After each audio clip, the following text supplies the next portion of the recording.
नमस्कार, आप सभी प्रशिक्षुओं का Sai college of teacher training Onama के इस ऑनलाइन क्लास में स्वागत है। आज के क्लास में हम बात करेंगे डीएलएड प्रथम वर्ष के पेपर कोड F11 के यूनिट 4 से।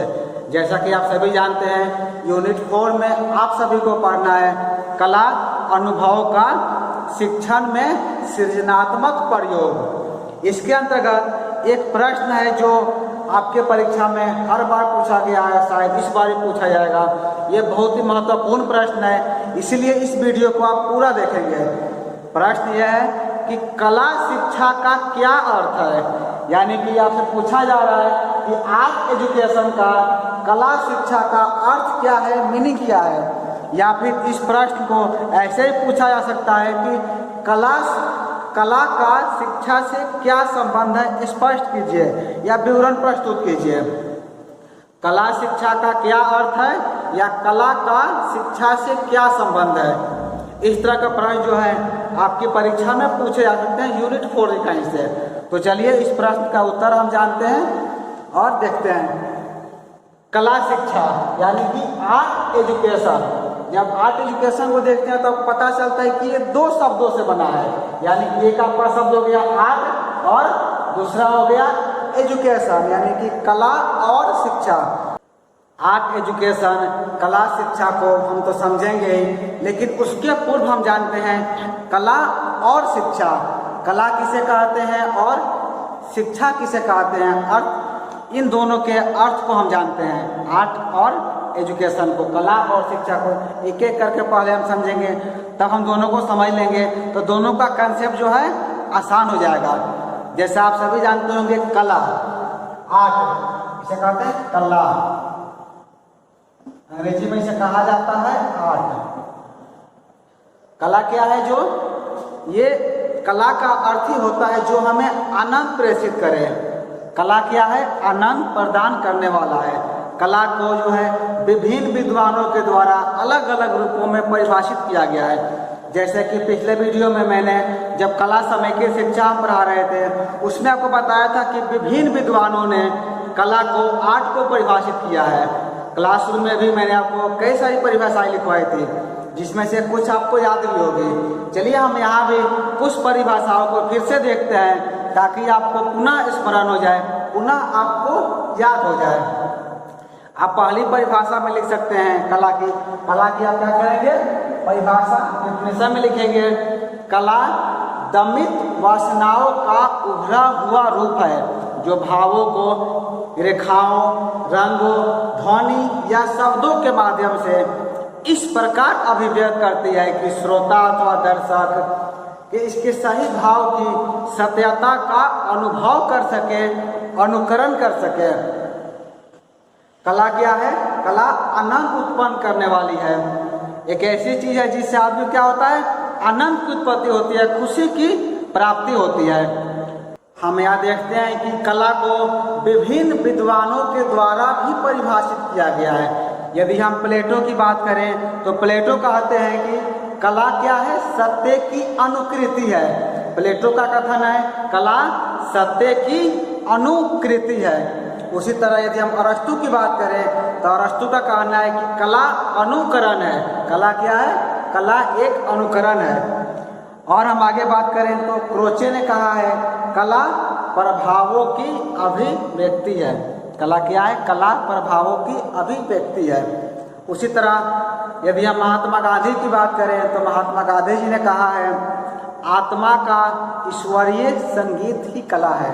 कला क्या है, आत्मा का ईश्वरीय संगीत ही कला है। इस तरह हमें पता कर चलता है कि अनुमान होता है कला क्या है, कला जड़ तथा चेतन सामग्री की मृतता विचार को सफलता पूर्वक अभिव्यक्त करती है। यानी कि जो आपके मन में विचार है, जो आपके मन में भावनाएं हैं, जो चीज़ आप कहना चाहते हैं, उसे आप बेधड़क कला के माध्यम से प्रस्तुत कर सकते हैं। कला को जो है अनेक रूपों में अनेकों बार विभिन्न विद्वानों के द्वारा परिभाषित किया गया, इसे डिफिनेशन दिया गया है। एक बहुत ही साधारण सा डिफिनेशन है, बहुत ही आसान परिभाषा है जिसे आप याद रख सकते हैं। आप कह सकते हैं कि मानवीय भावों की अभिव्यक्ति प्रस्तुत करना ही कला है। कला क्या है? मानवीय भावों की अभिव्यक्ति, जो आपके मन में भाव हैं, जो आपके मन में एक्सप्रेशन आ रहे हैं, उसे आप प्रस्तुत कर रहे हैं तो कला उसे ही कहते हैं। अब हम बात करते हैं शिक्षा का। शिक्षा का अर्थ क्या है? एजुकेशन का अर्थ क्या है? आप हेडिंग देंगे एजुकेशन।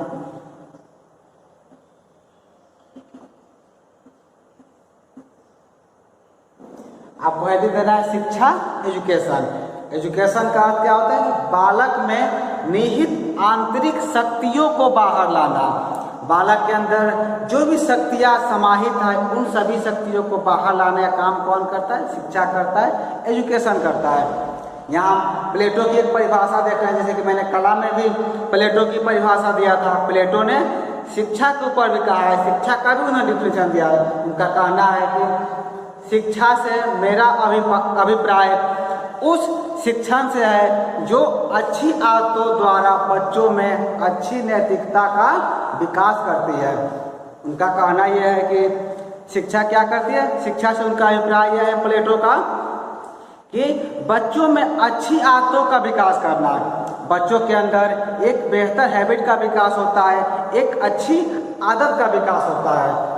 यदि आप बच्चों को शिक्षित कर रहे हैं और बच्चों के अंदर एक अच्छी हैबिट का विकास नहीं हो रहा है, एक अच्छी आदत का विकास नहीं हो रहा, तो आपको शिक्षण का कोई भी लाभ नहीं है, कोई भी फायदा नहीं है। प्लेटो का कथन, जब हम क्लास में शिक्षण करेंगे, आप बच्चों को पढ़ाएंगे, तो प्लेटो के इस कथन को आपको हमेशा याद रखना है, क्योंकि प्लेटो ने कहा ही है, प्लेटो के द्वारा कहा गया है, शिक्षा से अभिप्राय यह है उस शिक्षण से है जो कि अच्छी आदतों का बच्चों में जो है विकास करती है। उसी तरह रैमांड के अनुसार, रैमांड कहते हैं शिक्षा विकास का वह क्रम है जिसमें व्यक्ति अपने को धीरे धीरे विभिन्न प्रकार से अपने भौतिक, सामाजिक और आध्यात्मिक वातावरण के अनुकूल बना लेता है। जीवन ही वास्तव में शिक्षित करना है।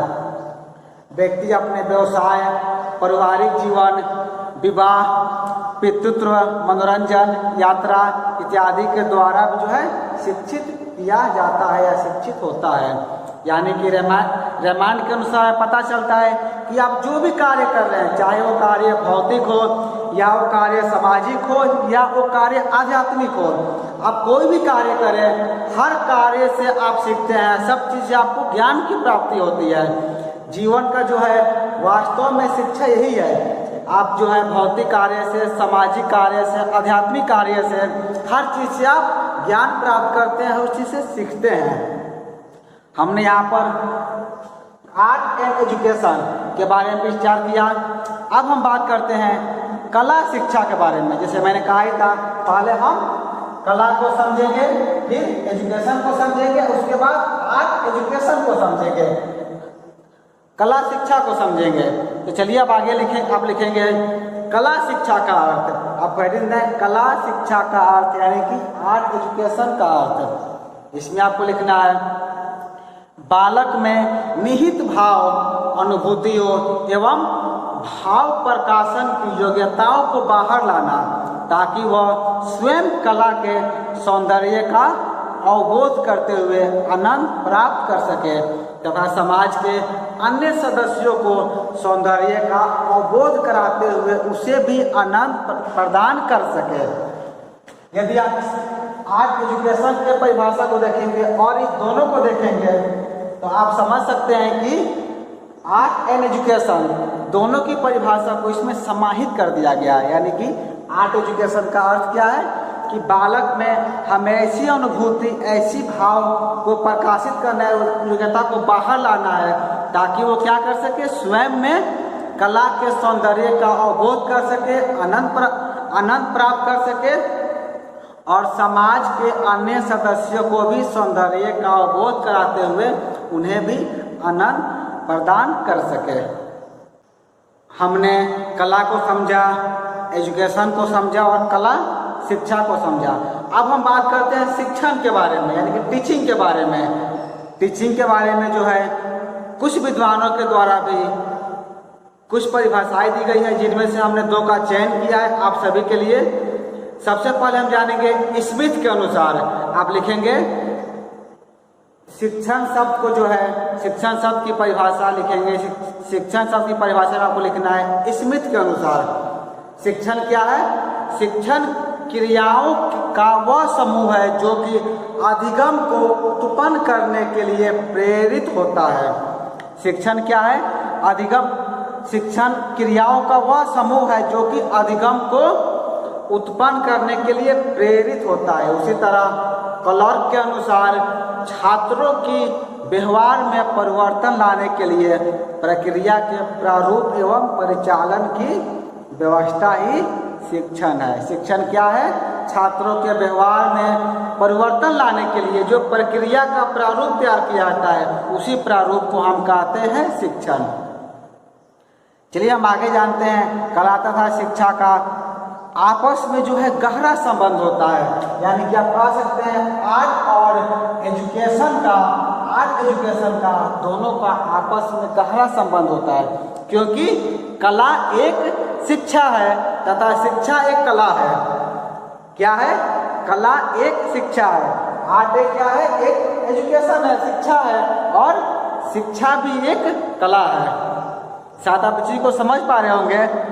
हम लोग क्या करते हैं? कला की भी शिक्षा लेते हैं और शिक्षा भी एक कला है। पढ़ाना भी एक, टीचिंग भी, यानी कि आप कहेंगे एजुकेशन भी एक कला है और कला भी एक एजुकेशन, कला भी एक शिक्षा है। कला शिक्षा का माध्यम है और साधन भी। आप कह सकते हैं कला क्या है? शिक्षा का माध्यम भी है और साधन भी है।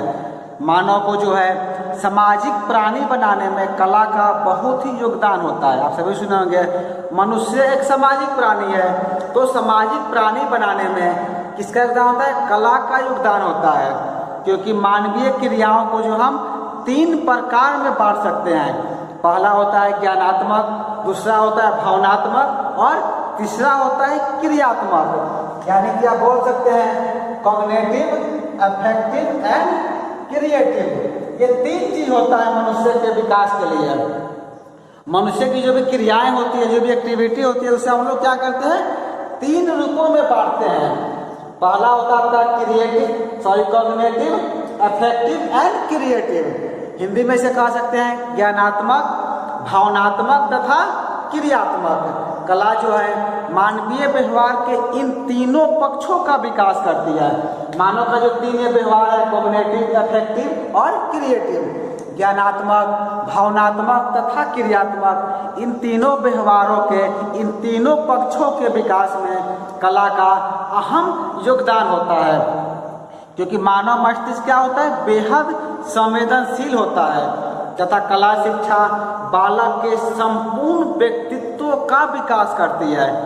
आप सभी जानते हो कि जो मानव का मस्तिष्क होता है वो बेहद संवेदनशील होता है, बेहद सेंसिटिव होता है। और कला शिक्षा क्या करता है? बालक के संपूर्ण व्यक्तित्व का विकास करता है। आदिकाल से लेकर के आज तक कला मानव जीवन एवं क्रियाओं का अभिन्न अंग रही है। हम आदिकाल से देखें तो आदिकाल से लेकर आज तक कला जो है आपके मानव जीवन का अभिन्न अंग रहा है। अतः हम कह सकते हैं कि शैक्षिक क्रियाओं में भी इसका गहरा संबंध होता है। शिक्षा वास्तव में सैद्धांतिक कम व्यवहारिक अधिक होनी चाहिए। आपका एजुकेशन कैसा होना चाहिए? शिक्षा कैसा होना चाहिए? आप बोल सकते हैं सैद्धांतिक कम होना चाहिए, यानी कि थ्योरेटिकल कम होना चाहिए, व्यवहारिक अधिक होना चाहिए, प्रैक्टिकल अधिक होना चाहिए। शिक्षा के संपूर्ण व्यवहारिक पहलू शिक्षा एवं कला के संबंध को ही दर्शाते हैं। आप सभी जानते हैं कला क्या है? आर्ट एक व्यवहारिक सब्जेक्ट है, एक प्रैक्टिकल सब्जेक्ट है। तो जब हम कला को आपके विषय के साथ जोड़ते हैं, आपके अन्य विषय के साथ जोड़ते हैं, एजुकेशन के साथ जोड़ते हैं, जब हम बात करते हैं आर्ट एजुकेशन की, कला शिक्षा की, कला समेकित शिक्षा की, जैसा कि आपके डीएलएड के F11 पेपर कोड का नाम ही है आर्ट इंटीग्रेटेड एजुकेशन, यानी कि कला समेकित शिक्षा। इसमें हम कला को जब जोड़ते हैं तो हमें पता चलता है कि क्या चीज़ें हैं, सब चीज़ें आसान हो जाती है। मानव का जो विकास है, जो 3 क्रियाएं होती है, चाहे वो ज्ञानात्मक हो, भावनात्मक हो तथा क्रियात्मक हो, इन तीनों पक्षों पर जो है कला का जो है बहुत ही ज़्यादा अहम योगदान होता है। हम यहाँ देखते हैं कि जब हम कला को अपने विषय में शामिल करते हैं, अपने पाठ्यक्रम में शामिल करते हैं, तो उसकी रोचकता बढ़ जाती है और बच्चे हर चीज़ें आसानी से सीख लेते हैं। ज्ञान प्राप्त करना जो है बहुत ही आसान हो जाता है। तो इस तरह का प्रश्न जो है यदि आपके परीक्षा में पूछा जाता है कला संबंधित, कला शिक्षा से संबंधित या कला का शिक्षा से क्या संबंध है, तो इस सब प्रश्नों का उत्तर आप आसानी से दे सकते हैं। उम्मीद करते हैं कि आप इस वीडियो से नोट्स भी तैयार किए होंगे जो कि आगामी आपकी परीक्षा के लिए बहुत ही महत्वपूर्ण है। इस वीडियो में इतना ही। हम अगले वीडियो में डीएलएड प्रथम वर्ष के F11 के बाकी यूनिट को लेकर आएंगे। वीडियो को देखने के लिए आपका धन्यवाद।